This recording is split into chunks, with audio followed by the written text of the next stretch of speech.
জলপাই, কাঁচা আম বা আমড়া যে সিজনেই যেটা থাকুক না সেটা দিয়ে আমি কাচকি মাছের চচ্চড়িটা করে নিতে পছন্দ করি, আর খেতেও দারুণ হয়। আসসালামু আলাইকুম, আশা করছি সকলে অনেক ভালো আছেন। আজকে কাচকি মাছের চচ্চড়ি নিয়ে চলে আসলাম।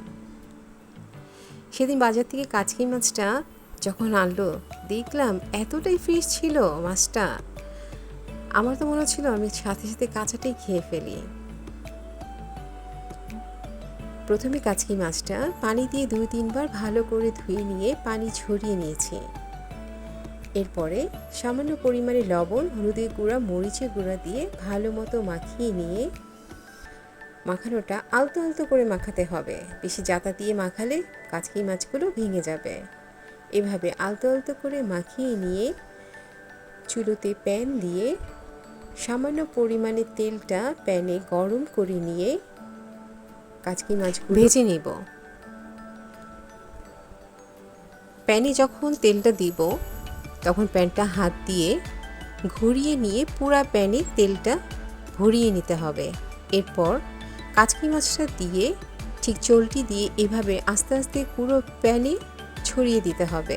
কিছুক্ষণ অপেক্ষা করে এক দিকটা হালকা বাদামি হলে আরেক দিকটা চলটি দিয়ে ঠিক প্যানের নিচ দিকে উল্টিয়ে দিতে হবে।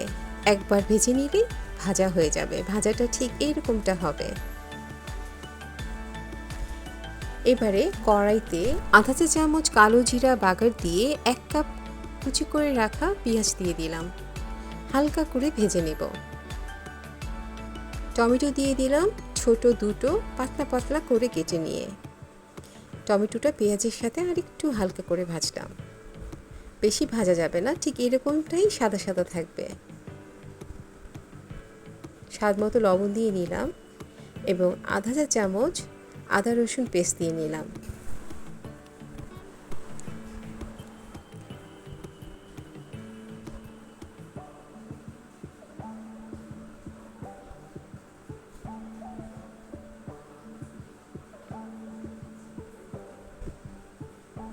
আধা চামচ রসুন বাটা দিলাম এবং আধা চামচ আদা বাটা দিলাম।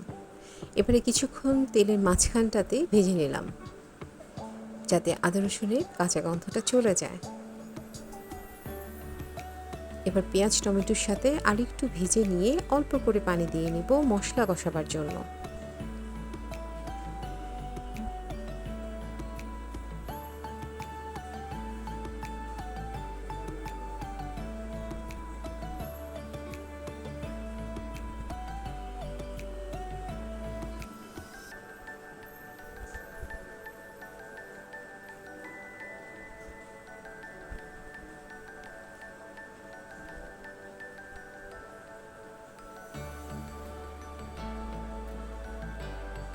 এখানে গুঁড়ো মশলা দিয়েছি হলুদ গুঁড়ো 2 চা চামচ, মরিচের গুঁড়ো 2 চা চামচ, জিরার গুঁড়ো 1 থেকে 1.5 চামচ অর্থাৎ 1 চামচ আর অর্ধেক চামচ এবং ধনিয়া গুঁড়ো আধা চামচ দিয়ে ভালো মতো করে মশলাটা কষিয়ে নিব। এখানে কাচকি মাছের পরিমাণটা আধা কেজি অর্থাৎ 500 গ্রাম। কষানোর সাথে আমি লম্বা করে কেটে রাখা আমড়া দিয়ে দিলাম। এখানে জলপাই বা কাঁচা আম যখন যেটা সিজনে থাকবে ঠিক তখন সেটা অ্যাড করে নিতে পারেন। তবে খেয়াল রাখতে হবে যেহেতু জলপাইটা একটু নরম, সেক্ষেত্রে যদি আগে দিয়ে দিই তাহলে মাছের সাথে গলে পুরা মাছটা টক হয়ে যাবে। এর জন্য সেটা বুঝে আমাকে অ্যাড করে নিতে হবে। ঢেকে দিয়েছিলাম 2 মিনিটের জন্য। ফিরে এসেছি 2 মিনিট পর, এসে আবার একটু কষিয়ে নিচ্ছি। পুরোপুরি যখন পানিটা শুকিয়ে যাবে এখানে স্বাদ বৃদ্ধির জন্য দিয়ে দিলাম অল্প করে চিনি, এই আধা চা চামচের মতো হবে। দিয়ে আবারও মশলার সাথে ভালো করে মিলিয়ে নিয়ে ভেজে রাখা মাছগুলো দিয়ে দিলাম। এবার মশলার সাথে মাছগুলো আলতো করে মিলিয়ে দেব। আস্তে আস্তে করে মেলাবো, এই জন্য মাছটা যে খুব ছোট, বেশি জোরে করে লাড়ালে মাছগুলো ভেঙে ভর্তা হয়ে যাবে। একটু ভাজা ভাজা করে নিব মশলার সাথে।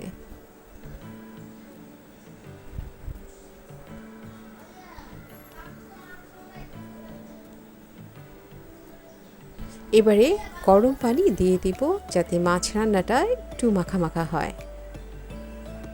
এবং এই মাখা মাখা মাছের যে চচ্চড়িটা, এটা গরম ভাতের সাথে বেশ জমে যায়। এর সাথে আমি মুখ চিড়ে রাখা বেশ অনেকগুলো কাঁচামরিচ দিয়ে নিয়েছি। এখানে 8 থেকে 10টা বা 12টা 15টা, যে যেরকম ঝাল যদি বেশি খেতে চান সেক্ষেত্রে আরও বেশি বাড়িয়ে অ্যাড করে নিতে পারেন। কাঁচামরিচটা ছোট মাছে খেতে বেশি ভালো লাগে। এবং সাথে ধনিয়া পাতা। এবার ঢেকে দিলাম আরও 2 মিনিটের জন্য। ফিরে এলাম 2 মিনিট পর।